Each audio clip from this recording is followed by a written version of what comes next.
in your book. So for the audience here, and I will have a link to this, Margin of Victory.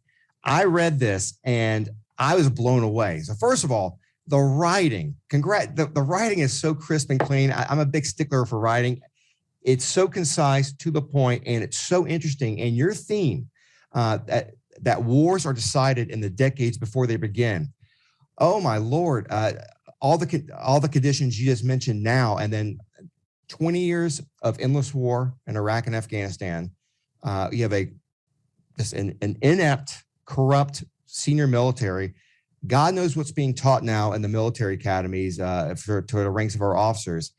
You know, if a war happened in the next 5-10 years, I'm not too confident we could actually prevail. Maybe I'm being too much of a pessimist, but just taking what you wrote, that wars are decided in decades before they begin. Am I being a pessimist, or what do you think? No, I think you're very realistic, unfortunately. I don't think today's military is remotely prepared for what I would call, in the book I mentioned, is a war of decision. Clausewitz talked about wars of observation versus wars of decision.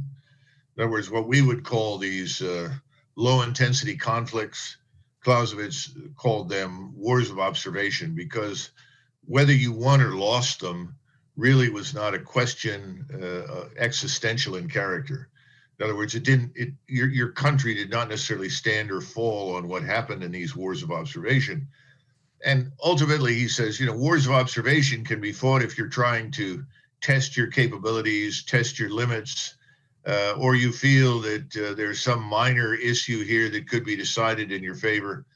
But wars of decision are very different. World War I, World War II, even the Korean War, these were wars of decision. In other words, they decided a critical outcome that was of vital strategic interest to the American people.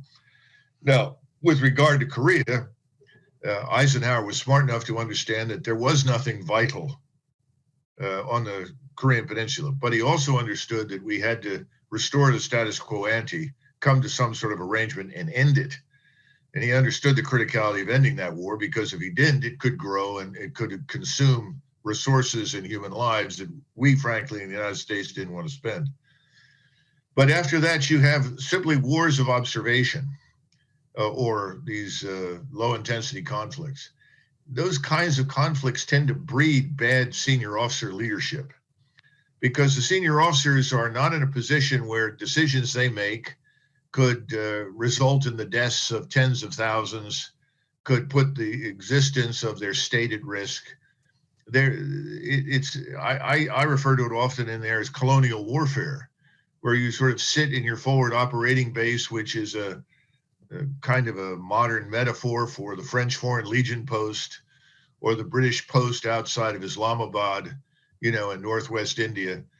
And the general makes a decision to go somewhere, do something to fight the local tribe or whatever else, but he doesn't necessarily become involved. And he has such an overwhelming advantage in firepower that almost anything that you do will work. And that's been our problem, that quite frankly, I remember talking to Dave Petraeus back in 2005, and I said, this is not much of a contest, to whatever agreement that you come to isn't going to be terribly meaningful. And he said, well, that's true. Doug, they know who have the attack helicopters and gunships. That's true. They understand that. Well, what a stupid remark. What do you think you're accomplishing? And again, there's always this threat of violence, and then there's some use of violence, but not on the scale that's necessary to make an impact, because there's no interest in doing so. So this is a sort of a vicious circle. You keep going round and round and round until somebody says, that's enough. We've spent enough money. We've lost enough lives. Let's go home. And once you're out, you're out. It doesn't matter. Nothing happening in Iraq today is going to affect us very much. But what's happening in Iraq today is going to have a profound impact on the Turks, on the Iranians, and to a lesser, and of course, on the Arabs in the region. And who are the two great powers in the region historically? Turks and Persians. And what are they prepared to fight over? They're prepared to fight over northern Iraq. Gosh, what a shock. At least they know what they're fighting for, which is control of oil fields, and they want an advantage over each other.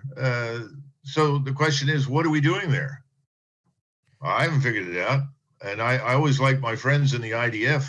One of them's a general, and he says, Douglas, when your enemies are killing each other, don't interrupt. My view is, and I don't necessarily regard everyone as the enemy, but my point is, what's in it for us? And this was the thing that I think appealed to so many people about Donald Trump, because he asked this critical question: what's in it for us? What's the return on our investment of blood and treasure? And the answer is nothing. And if you start talking about Ukraine, you have to ask, where's the return on our investment there? What's in it for us? And they immediately get all these arguments. Well, it's democracy, democracy, democracy, and human rights. Well, wait a minute. Have you been there? What you term democracy probably doesn't fit very well. Human rights, as you understand them, are not widely agreed. In other words, there are more things in play. It is more complex than that, and we can't sort it out, nor should we try. So anyhow, that's the frustrating part. And my concern was, all of this is going to end, all these interventions, these low intensity conflicts, and then at some point we will have to fight someone who can fight back, and it may make a difference to us. In other words, our existence could be at stake. So what are we going to do about it? And it's not that I'm anxious to find that fight, but you want to be prepared for it.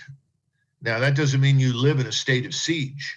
In other words, the money we're spending now and the numbers, it's just outrageous nonsense. But you have to maintain core capabilities that allow you to fight if you're compelled to do so. That's a very different philosophy from what we've seen over the last 30 years. Notice what I said. If you are compelled to do so, if you have to fight. Everyone has acted as though, well, we can go anywhere, anytime we want and fight anybody we like. War has lost its meaning to the American people. War is something that happens on somebody else's soil. They don't understand that a war with China, with the Russians, even the Turks, Iranians, I don't know who it could be, that will visit us here in North America.